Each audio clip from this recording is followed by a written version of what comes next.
the webinar. Okay, good evening, everyone, and welcome to tonight's webinar. We were just talking in Melbourne. It is a freezing cold night, and the wind is howling outside, but that's okay. We are here to give you some really good information. So thank you for joining us. Now, as you know, from a club's perspective, we are about providing education. We are investors, we are helping other investors. So tonight is going to be about education, and we are very privileged to have Leah Calnan. Leah is Metro's Metro Property Management Sole Director. She's one of the industry's most dedicated, accomplished, and senior property managers. Leah lives and breathes property management, as she herself says that, and she's the most enjoyable aspect of my role would now be the long-term relationships I have established over the years. And whilst clients have seen my life evolve, I have seen many improve their own future through property. I truly love what I do, and that's her words. She's had a lot of accomplishments. She's a fully licensed real estate agent. She's the winner of a number of awards through the REIV and the REIA. For those of you who don't know, the Real Estate Institute of Victoria and the Real Estate Institute of Australia. So she's won a number of awards. She's also won a number of property management awards. She is currently this is the second term of being the president of the REIV. She oversees she oversees a team of 33. She's a mom of 3 kids, and she's also a published author of a book, Simple and Successful Property Management. How the hell you have so much of time to do all this, Leah? I don't know. But anyway, welcome to tonight's webinar. And my name is Roger Galway. For those of you who don't know me, I'm a branch manager of the club. And now I'm going to present Leah to go ahead and talk to you about about all the changes in the current legislation in Victoria, because all of us are affected as a landlord, as a tenant, whatever, we're all affected, and Leah's here to shed some light on this particular topic. So thank you, Leah, for helping us learn more about this particular topic. Thank you. Thanks, Roger. So yes, you know, when people read out my bio now, I get tired thinking, oh my God, thank goodness it all hasn't happened in the 1 year, because I would be sure in a puddle. But it's certainly been an interesting journey. All right, so guys, just bear with me for a minute as I alter screens. It's the one thing that freaks me out when I do these sessions, because it changes things around. I need to remove Roger as the co-host. That's all good. Now I just need to share the screen. All right, so we should all be able to see what I can see. For some reason, I can't see that. All right, so tonight's session is to give everyone an update with regards to what is going on in the property management space and all of the new legislation requirements. Now, why can't I pop back? I go back there. Yeah, I didn't think you could see my screen. Okay, let's go here. That's better. All right, can we see it now? I'm pretty sure you should be able to see it now. Yep, perfect. Okay, I told you it freaks me out every single time. All right, so, okay, all right, so there are a lot of changes. There's a lot of changes that came into effect as of the 29th of March this year. So my sessions that I've done with lots of clients, you know, my clients included, is not to bombard you with all of the requirements that the property managers are now implementing. It's really about trying to make things as, you know, clear and precise for you as investors. For those that don't know, I'm an investor myself, so I live and breathe this. And there'll be some things that we talk about tonight that you probably won't come across for a little while, because there is some timing aspects that many investors may not be aware of just yet. So we will make a start. All right, so tonight's session I've broken up into 5 areas. So the first part, understanding the new processes relating to new tenancy and the leasing component, new requirements through a tenancy, the end of rental agreements, the gas and electrical servicing, which is a lot of chatter on that, and then some other bits and pieces. We've also thrown in some market updates for you as well, particularly if you're not a Melburnian and in lockdown and living in cold weather as we hit the winter months, trying to give you a bit of REIV perspective on market as well. So a lot to cover. All right, so just going through. So in total, there are 130 changes of legislation. So it is a lot. And in fact, the last legislation change was back in 1997. So we haven't seen this level of change for many, many years. And we estimated that it's about 500 administration changes happening within offices. So, you know, there's certainly a lot of activity at the minute.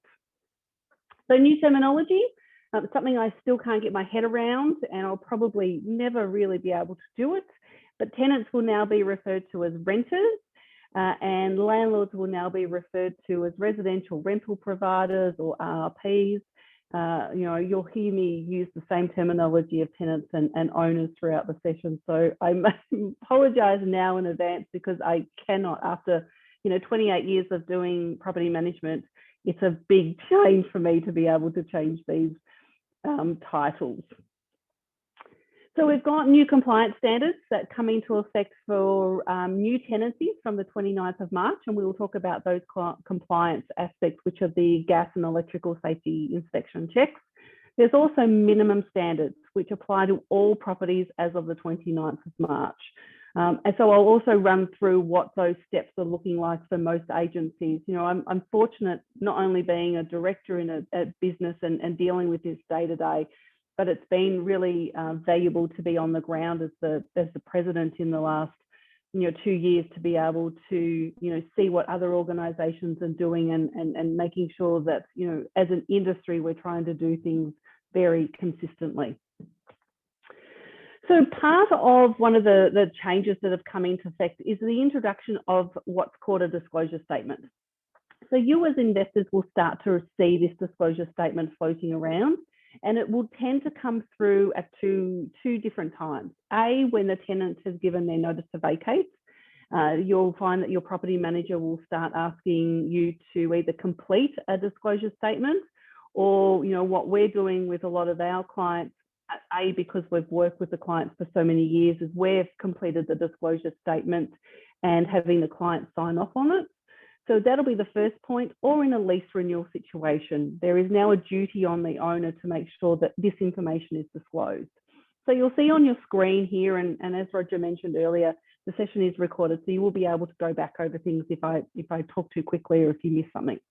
But to give you an indication, we have to disclose now if the property has an embedded network, which is really more so around apartment blocks. So apartment buildings that were built in the last 5 years, most probably will have an embedded network. If the property has been the location of a homicide in the last 5 years, whether the property complies with the rental minimum standards, the dates of the gas and electricity and the pool safety checks, if the property is a registered place, so heritage listed, if there's been any drug cultivation in the property in the last 3 years, if there's any known asbestos, if there's any building planning applications or notices underway, if there's any orders from council relating to cladding or perhaps mould, if there's any current domestic building disputes, if there's any current disputes with owners' corporations, and a copy of the owners' corporation rules. So there is a lot of information. Now, the REIV has created a disclosure statement, which again, you'll probably start to see filter through to your inbox. That'll happen depending on the timing. And just as a point on this one, you only need to disclose what you know. So if you've had the property for 10 years and you don't know if there's ever been a homicide in the property, that's okay. It's only relevant to what you know and if there's been relevant to those terms. So for that example, it's within the last 5 years. So there is some information now that the owners are not required or not allowed to actually ask the rental applicant to disclose. So when we look at these 4 points, the first one is whether or not there's been a dispute with a rental provider, anything relating to their rental bond history, a bank statement that contains their daily transactions, and then any information that potentially relates to a protected attribute or discrimination. So the first 3 points are actually really easy to work with. What we just need to do is make sure that we're talking to other property managers and other landlords when we're obtaining rental references. In the past, what you'd often find is that there would be information on an application form. It would say, did you receive your bond back in full? Yes, no, if no, please explain. So now that information isn't part of a tenancy application form. It's purely just about obtaining that information between property managers and landlords when you're obtaining your rental references. So not too difficult. The bank statement, again, it's really making sure that we're not having asking the tenant to show their daily transactions, but if they're saying as part of their application they've got $20,000 in a savings account or a term deposit account, and that's going to support their application, they can provide that information. So it just depends on what you're after. This is one of my favourites that has been newly introduced into legislation, and it's certainly been a bugbearer of many investors over, my journey as a PM. With regards to the way a property is left at the end of the tenancy. There's always been this dispute between what's fair wear and tear, and I know my fair wear and tear will be different to probably the 51 people that are on here at the moment, and yours will be no doubt to be different to mine.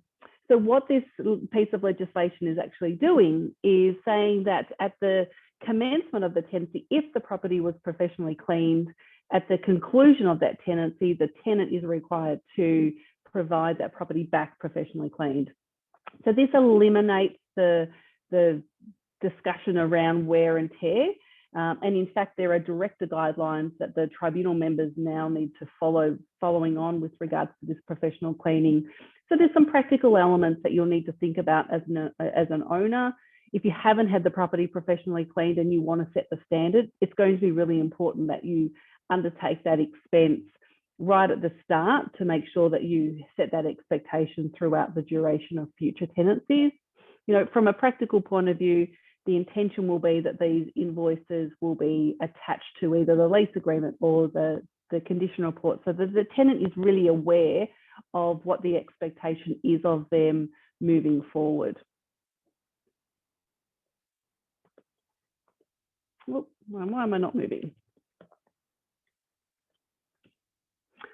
Some changes with regards to condition reports. So a condition report is now in a prescribed document. So you'll see that change a little bit. There's a lot more additional information that's now required as part of the condition report. Also, at the conclusion of the tenancy, the tenant has to be given the opportunity to potentially attend a final inspection. So that's a little bit different. We also see that the renter or the tenant can apply to the tribunal to have a condition report that they believe is inaccurate or incomplete to be amended. But it is really important to note that it is now deemed to be a evidence of the state of repair of a property. So that's certainly supported with a professional cleaning will certainly make life easier down the track for investors. Now, I can see some questions are starting to jump in. We might go to questions at the end when I can come off sharing my screen, and then I can bring Roger back in, and then we'll run through those questions. All right, so additional changes with regards to this particular section, there's a new tenancy agreement. So for those who haven't seen one, it's a lengthy new agreement. It's many pages, and it certainly has increased the administration aspect with regards to preparing those documentations. It adds the additional supporting information around minimum standards, owners corporation rules, those sort of things. Some couple of points here for owners as well to make sure that they're aware of, that the tenancy agreement can be deemed valid without the owner's signature.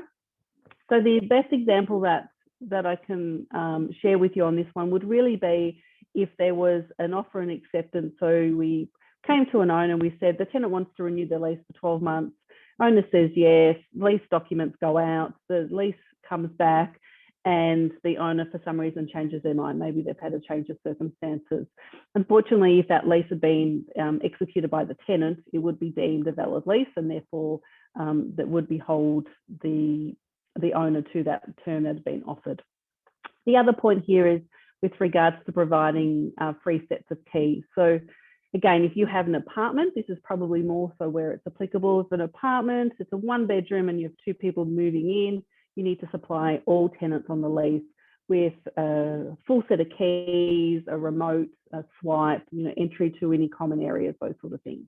So it just takes away a bit of the grey that's been there for some time. So moving on to changes that are being made during a tenancy. So there's been an expansion of urgent repairs.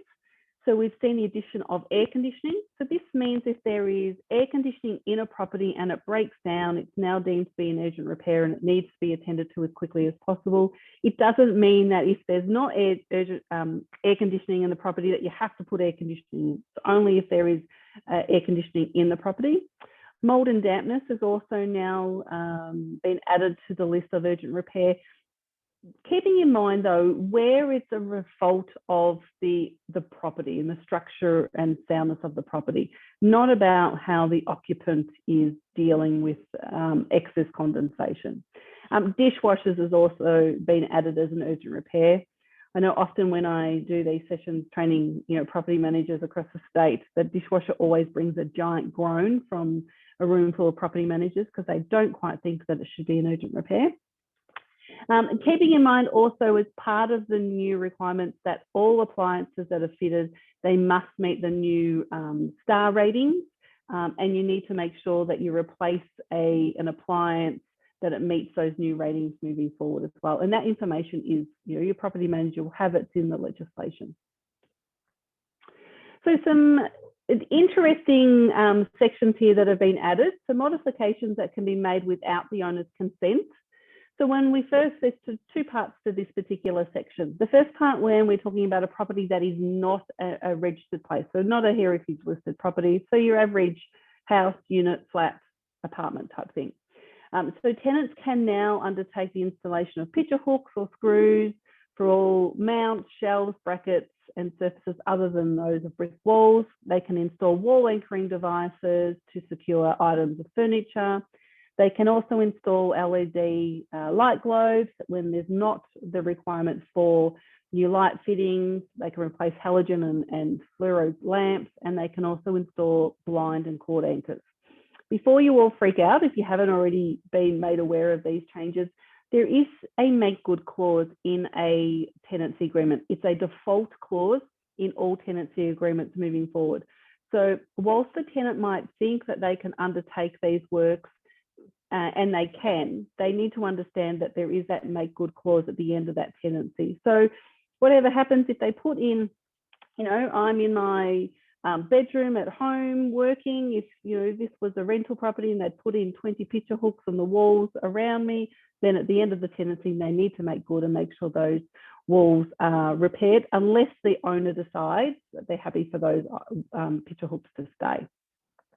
So continuing with these items where it's not a registered place, with regards to, they can also undertake changing a shower head, and they can also install security lights or alarm systems or security cameras. So there are some conditions around that. They have to not be invading a neighbour's privacy. They can't be screwed into walls, can't be screwed into any part of the building, particularly if you think about the eaves, which are often cement sheeting, which have some form of asbestos. So there are conditions to be managed here.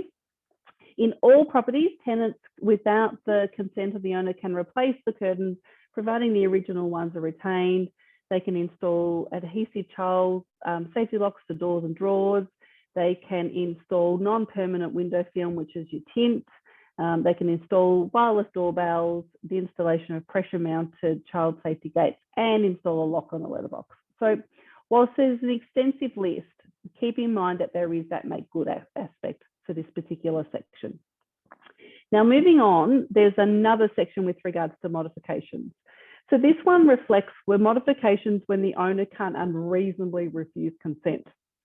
And this one really relates to the installation of pitcher hooks and bricks, pitcher hooks or screws relating to properties where there are brick walls, because we know that the cost to reinstate or undertake those repairs is going to be excessive. They have to obtain consent. The owner can't unreasonably withhold consent for draft proofing. So that would mean around setting some guidelines if they're going to cork or gap fill around windows or doors or skirtings. And that would really look like making sure that the right colours used, for example, with regards to doing any of that corking. The installation of screens on doors and windows, again, making sure that's compliant with owners' corporations, making sure that the colour is approved, making sure that the owner is setting some guidelines with regards to, yes, you can undertake these works, renter, but these are the guidelines that I expect you to follow. The last two are probably have been the most topical in the media. The first one being the installation of a veggie or herb garden. The first thing I say to any property manager that I'm training on this is, what would be the first question? For me, it would be, where are you going to put in this veggie or herb garden, and what's the size going to be? Because I don't want to turn up to do the routine inspection and find it's a giant veggie garden that's now in the front lawn of my beautifully landscaped garden, for example. And the next one is the painting of internal walls. So again, potentially it might be a great opportunity for a tenant to paint a property, although it always comes with hesitations from me. But you want to make sure you're setting the rules. So things like what walls, the colour, the time frame, the method. Are they going to paint, brush it, or are they going to roll it? The texture, and making sure that there are some really clear guidelines that the tenant needs to understand and needs to follow. So rent arrears is also another area of concern that's come up with, from an investor's point of view. So there has been the introduction of effectively, which is a 5-strike rule process for the management of rent arrears. So I'll go to the next slide, which is a flow chart, which we find our owners to date find it a lot easier to follow and see this new process. So now what happens when a tenant falls 14 days in arrears? There will be two things that would happen. There would be that conversation with the tenant to say, what's going on? If you're not getting any satisfaction, then on the 15th day, you would be issuing the notice to vacate. From that notice to vacate, the next two steps happen. The tenant has the ability to pay all those arrears that are owing up until that termination date, which is on the notice to vacate. Or if they don't do that, after the expiry of the termination date, the matter is then, an application is then made to Vacate.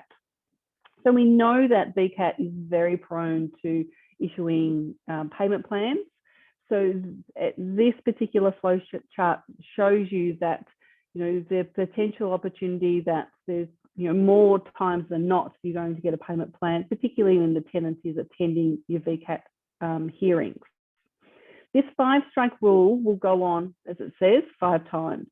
What's a little bit different though, on the 5th time, when a 5th notice to vacate has been issued, whether the tenant has paid the rent or not, or in full, or over and above what the amount was owing, and you make your application to Vacate, Vacate must issue a possession order.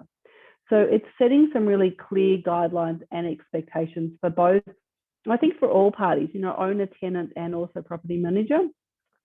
The challenge with Vacate at the moment is there are substantial delays. We're still working through the backlog of the COVID-related and the emergency measures. So at the moment, we're seeing hearing dates, pushed out to somewhere between 4 and 8 weeks, depending on what the application is. But it's really important that, as investors, that you now understand what this process looks like moving forward. So it's not what the old system was, that you would issue the notice to vacate, and then once the mail, the notice was deemed served, you would make the application, and then you would be waiting on a Vacate hearing date. You have to wait for that termination date, which is, past the 14 days, to expire, and then you make the application. So it does give the tenant, more time.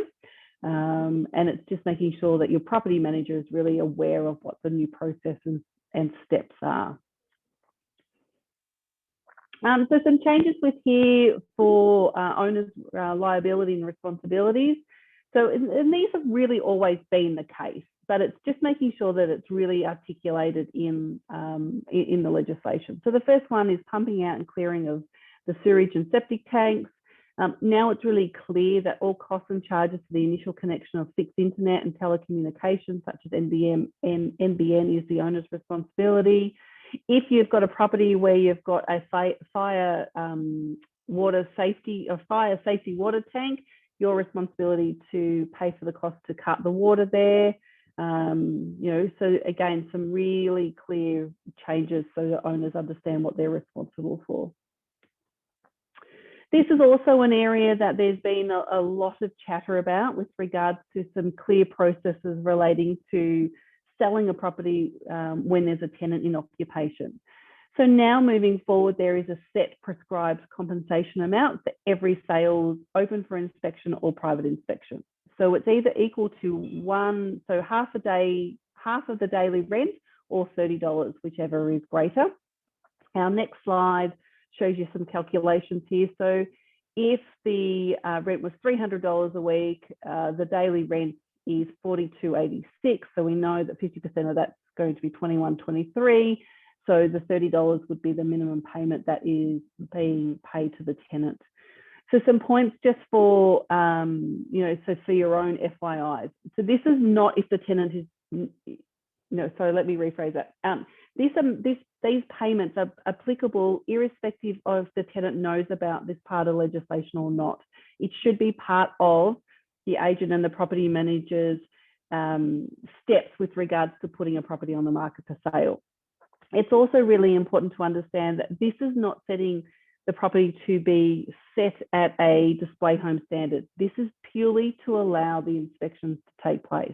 They're entitled to two inspections, the minimum two inspections a week, and should be no longer than an hour for each of those inspections.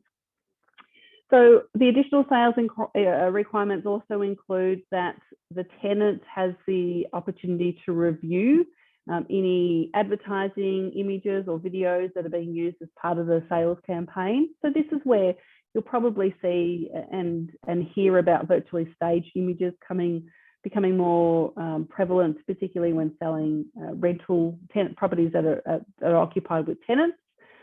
Tenants can apply to Vacate for compensation for any damage or stolen goods during a sales campaign, which has always been there. It's just making it a little bit clearer in the legislation. And also in the event of a sales campaign, the tenant can end the tenancy giving 14 days notice, irrespective of there being a fixed lease in place. So even if your tenancy isn't due to come to end until this time next year, if you decide to put the property on the market, the tenant can give you 14 days notice to vacate. And in order we must provide the tenant with advance notice with regards to a property going on the market for sale. And that's a 14-day notice period. Just with regards to other access, so prospective tenants can now be shown through a property up to twice a week, unless otherwise agreed. The inspections for prospective renters may begin as early as 21 days before the end of the lease, or the end of the 28-day period being provided, and a minimum of 7 days now is required for up-and-coming routine inspections. And you can see that there's some changes, or probably more clarity with regards to we can now go in lawfully under the legislation to take images and video for advertising purposes. We can complete pre-termination inspections in the event of family violence, and in these circumstances, a minimum of 48 hours notice is required. So getting to the end of the rental agreement, so for those who may or may not be familiar, there was previously a 120-day notice for no reason. That particular section of legislation has been removed by the current state government. So it does cause some challenges with regards to ending tenancies. So it's really important that your property manager is really strategic and understands this new legislation.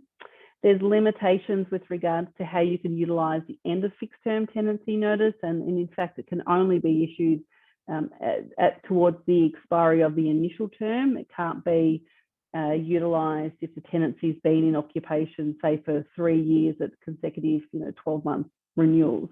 So again, does create some challenges there. There's also additional documentation required now in supporting the end of tenancy. So stat decks if an owner's moving in. I think there's building permits required if you don't demolish property. So a lot more extra paperwork for property managers out there.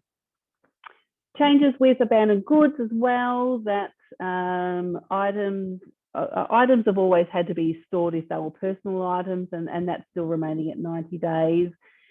But there is a greater emphasis with regards to owners being, held responsible for providing the tenant with notice if they've left goods behind.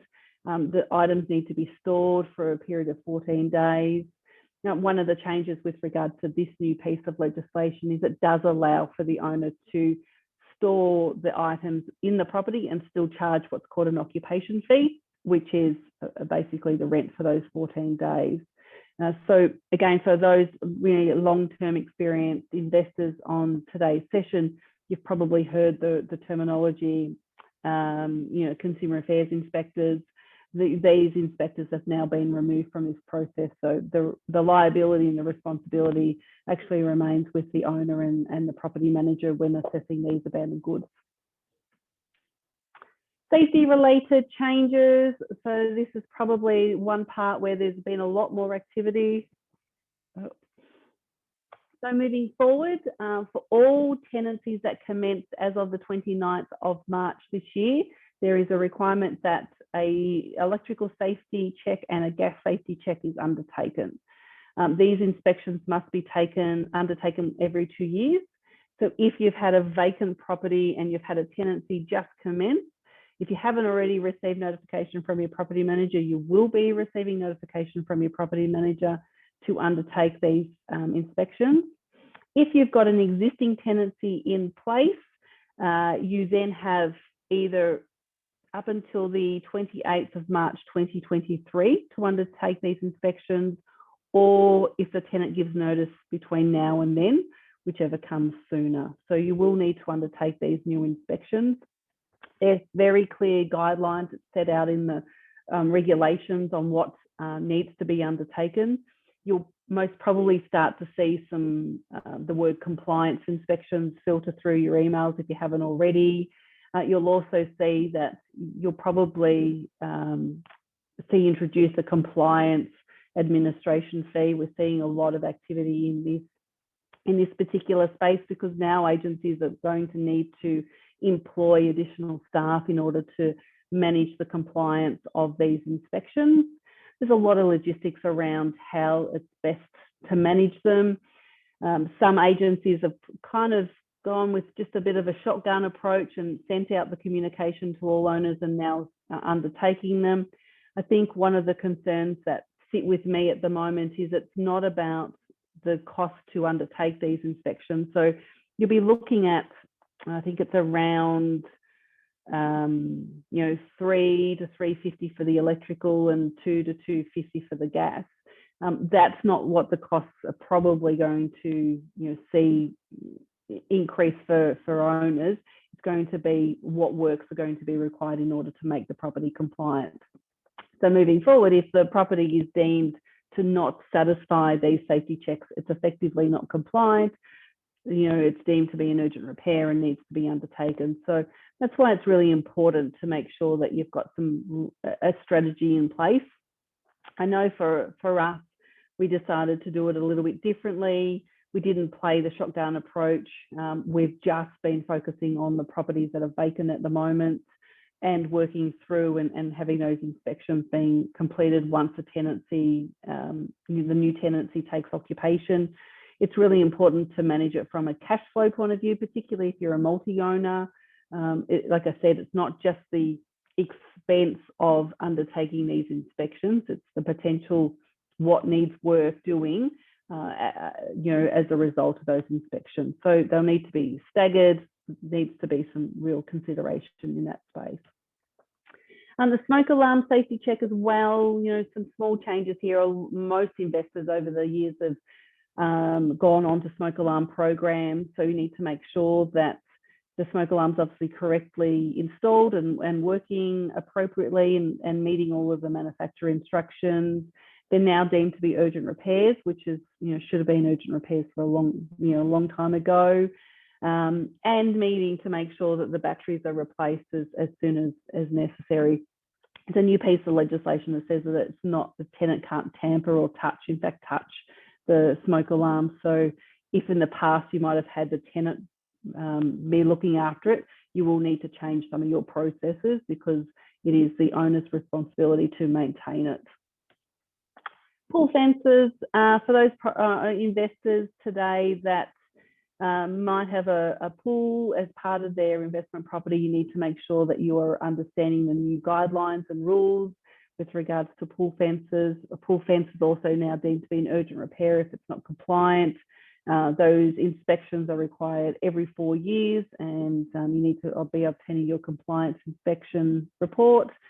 And I think the last point there is making sure that owners don't give approval for tenants to erect these relocatable pools, because whilst a tenant might think, it's only there for a short period, particularly through the hotter days in summer, it does leave the owner open to all the liability. It's not up to the tenant. So just one to watch as well.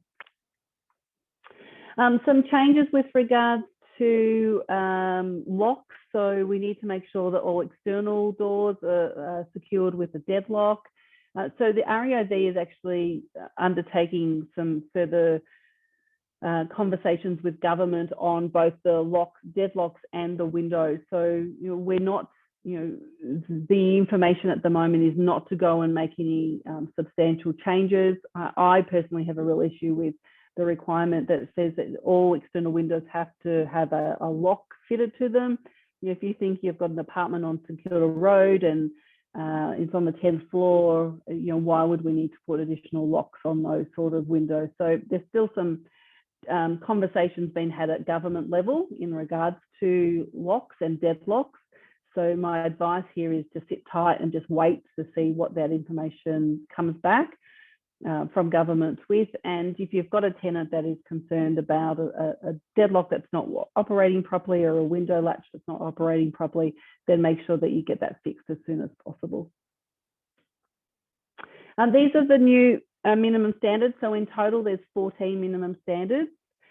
So, the first are fairly straightforward, vermin-proof bins, which are really just your council bins. Toilets need to be connected to a system in a room that's intended for use. Bathroom facilities, kitchen facilities, laundry facilities, you can see it all refers to, hot and cold water supply. The interesting ones here around the structural soundness. So realistically, unless you got an engineer's report or a building inspection report, you wouldn't know 100% if the property is structurally sound. But, the advice to property managers is you need to report back to owners, any areas that you might have of concern. So, for example, a bouncy floor, a timber deck that might seem a little off, or changes in colour of timber decks, those particular areas where there might be an area of risk for the owner. Mold and dampness as well, anything relating to a building structure. So making sure that you've got the appropriate steps in place in order to manage it. The next few are a little bit different. So the next one talks about window coverings. So on or from the 29th of March, you actually have until next year that all windows that are likely to be used as a bedroom or a living area is fitted with a curtain or blind to provide privacy. So that's something to be on your radar. Also making sure that, from a lighting point of view, there needs to be appropriate lighting. So really it talks about light switches, making sure that if there's not light switch, or if there's not natural light, there's additional light switches or a skylight, those sort of things as well. We also see that there are the electrical safety. So this is different to the electrical compliance. So all properties moving forward after the 29th of March 2023 will need to have a circuit breaker safety switch in their properties. So again, if you don't have one in your property, you need to start to budget for it because you will need to have one installed. All power and lighting needs to be connected to the circuit breaker. And also there's a requirement with heating. So all properties need to have some form of heating. Can't be a portable electric panel heater. If you do have an electric panel heater and that's the only type of heating that you can fit to that property, for example, say there are no balconies and it's a solid concrete walls, then those electric panel heaters actually need to be fitted to the walls. They can't be portable and move around. So we'll see increased costs and outlays for investors, particularly in that space, and ultimately we'll see rents increase. Maybe not in the immediate future in CBD or within the sort of 10 k's of the city, but you will start to see rents increase, as these costs are being borne by owners. We also have requirements with regards to heating efficiencies that you can see that need to be a minimum of 2-star or above, and there needs to be, for a main living area, there needs to be ducted or some sort of hydronic heating system. There must be an outlet in those main living areas. So it's going to be really important for both, investors and property managers to be having conversations with their plumbers and their heating specialist trades to make sure that they're meeting all of those new requirements.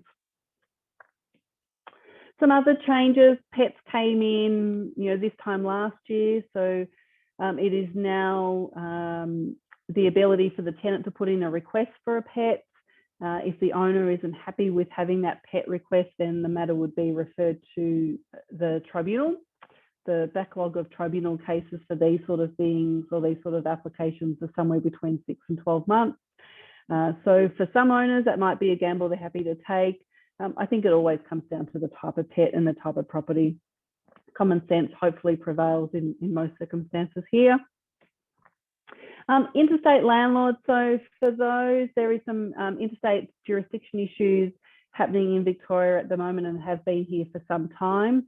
So if you reside outside of Victoria, excluding the ACT and the Northern Territory, then matters that's taken to Vacate can't be heard on your behalf. So there are some issues here. The state government has been trying or working to resolve it. The REIV certainly has been putting a lot of pressure on Vacate and the state government on this, and we should see some changes happen in the second half of the year where certain cases will no longer be heard in the Vacate system, but they'll actually be heard in the magistrates court. So there's a lot happening. So if you're in a situation where perhaps you live in WA and you're watching tonight's session and the property manager said, well, we can't do anything because you live in WA, I promise you, it's as silly as it sounds, it is correct, and it is a piece of legislation that is being worked through with resolution hopefully very soon. Compliance. So just making sure owners are aware that the legislation has introduced a lot of civil penalties for specific breaches. So it's not about being, going to VCAT and having a case proven against you. There are breaches for non-compliance. So that's certainly one to watch. There is an owner's liability for charges relating to supplying non-complying appliances. There's also been the introduction of the Commissioner for the Residential Tenancies. So don't let that name, confuse you. Residential tenancy and Commissioner is all about the tenants, nothing there for the landlord. And we're also seeing the introduction of a non-compliance register relating to owners and property managers. So I don't have any more detail on that yet. I haven't seen any drafts come through from government. I think that's probably way down on their list of things they need to deal with at the moment. All right, moving on. So just giving you guys, my slide's going to flick all the way through and I do not know why. All right.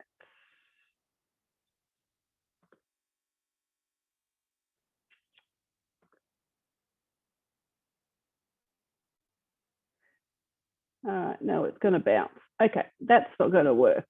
So, did I mention that I really dislike technology? Obviously this is recorded, and I'll talk to the slides. That might be the easiest way that we do this. All right, so we can see it this way. So you can see with regards to the March quarter results, with regards to the median house prices, we've seen the median house price in Metro Melbourne increase above the $1 million, and we've also seen some movement with regards to units. Inner Melbourne and outer Melbourne, again, we're seeing a lot of activity in this particular space. It's been a very, very strong sales market since we came out of, what was it, lockdown 2 last year, or lockdown 2 last year. So the market has certainly continued to go from strength to strength.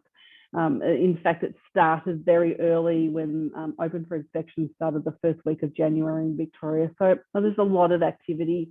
We're also anticipating that we'll see, there will be some exit of investors in the second half of this year, as they no longer want to deal with being a landlord, I suppose.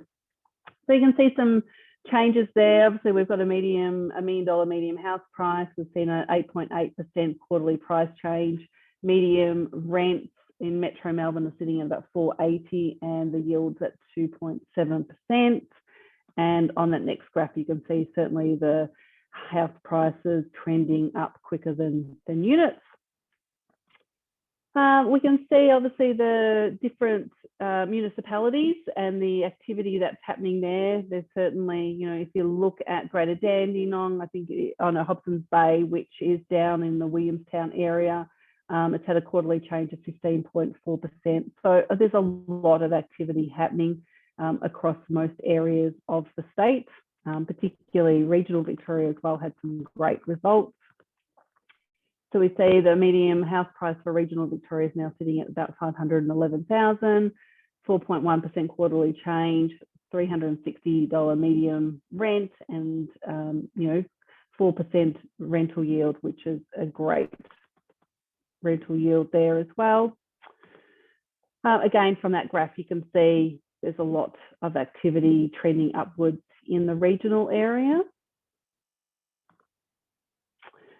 So if we go to the rental market, so the snapshot relating from the April figures that we're seeing, we've got a high vacancy rate in Metro. It certainly increased. We're sitting at 6.5%. Metro is in that CBD in a city market. Regional is at 1%. Areas like, I think Bairnsdale sits at the Gippsland area sits at about a 0.2% vacancy rate, and we know that the outer ring of Metro has a much lower vacancy rate as well. So if you've got an apartment in the CBD or in a city, Brunswick, Collingwood, Carlton, areas where they were high student accommodation areas or international students, international travellers, there's certainly a challenge there at the moment. And you can see here, the actual inner city vacancy rate there has gone as high as 8.8% for those April figures. And the good news, we're seeing a lot more activity out there. This lockdown probably hasn't helped, but we have started to see a lot more, attendees at Opens. There's certainly a bit more movement than what we've seen in the past. If anyone has ever seen me speak at any session in the last 12 months, some really key points as an investor at the moment, you need to think about the presentation of the property. You must have professional photographs. You need to look at virtual staging for your the way you present your property, and you need to be on point with reviewing the rents, on a weekly basis, because vacancy can quickly go from a week to a month to 6 months. So certainly something to keep an eye on. All right, now that leads me to questions. So I will stop sharing. Just bear with me as I manage all of my technology. I will bring Roger back in.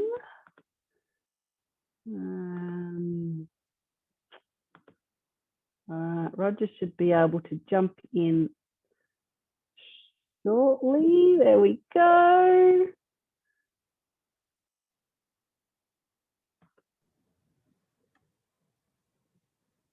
All right, he's there. I can hear him, but I just can't see him. Hi, Leah, I'm here. Good. There's a lot of information I've just offloaded. Yes, you have. That's great. Yes.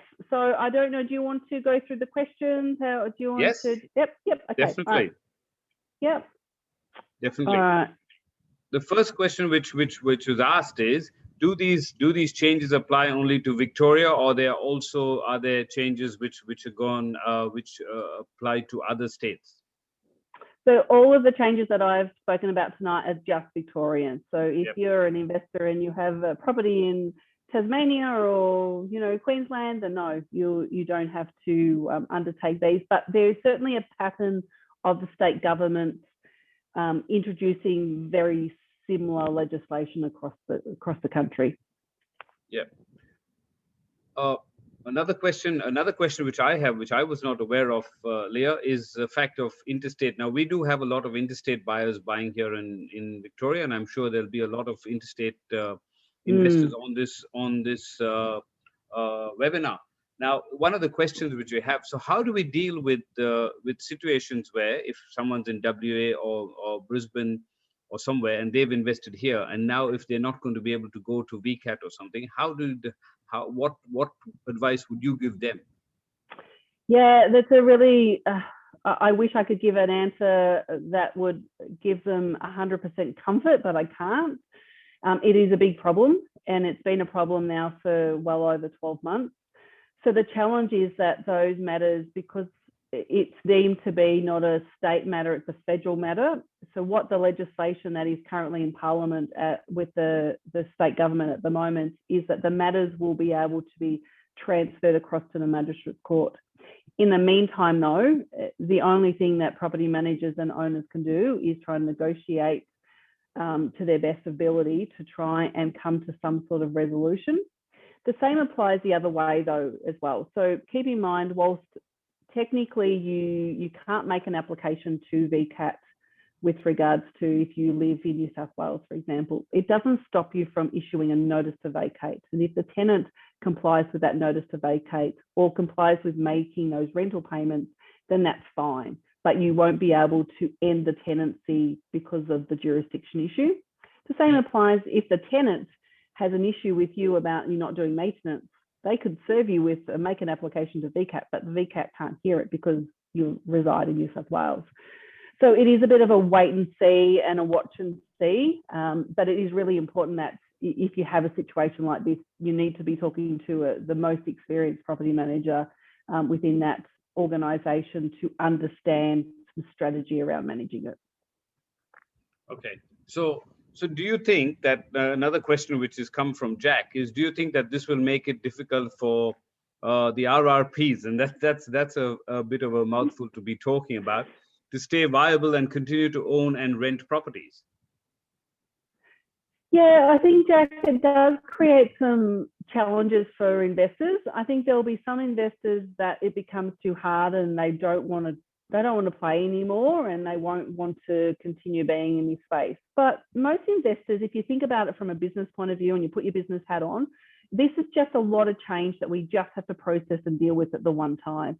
And in 6 months' time or 12 months' time, when we had this conversation again about how we went through all these legislation changes, it will be a lot easier. It's just there is an enormous amount that your property managers are trying to deal with. They're trying to educate the owners and trying to get all these new systems in place. So yes, there'll be a portion of the market that will leave, but it will resetty itself. Yeah, fair enough. Okay. And another question which I have from Linda is, do these changes apply to the properties for sale? And how does that work? Yeah, great question, Linda. So Yeah, so if a property is on the market for sale and you're looking at buying it from an investment point of view, you need to be really researching and finding out if that property is going to meet minimum standards and is that gas and electrical safety check has been completed. So a bit like a pest and building inspection, you probably need to look at those scenarios. I don't think your traditional building inspector will be across all of these new residential tenancy legislation, because the last thing you want to do is buy a property and then find you've got $10,000 worth of compliance work to undertake in order to make it viable to hit the rental market. Yeah. So therefore, then from a new perspective, that's why, and again, from a club's perspective, we generally tend to recommend new properties. So from a new property, all this will be part of the legislation because they've already done the electrical check. It's a new property. The gas or the safety switch nowadays, a new property has to have that all installed. So from that perspective, it should be okay for a new property. Am I right? Yeah, there will be less challenges for new properties. You'll still need to undertake those gas and electrical safety checks every 2 years. But is the ducted heating going to be an issue in an apartment? No, it's not. Is it going to be in a 40-year-old brick veneer house in Bentley? Yes, it potentially will be. So yeah. Okay. Then another question from Geraldine is that with the COVID hardships now, where does that leave the landlords currently, and is that still happening?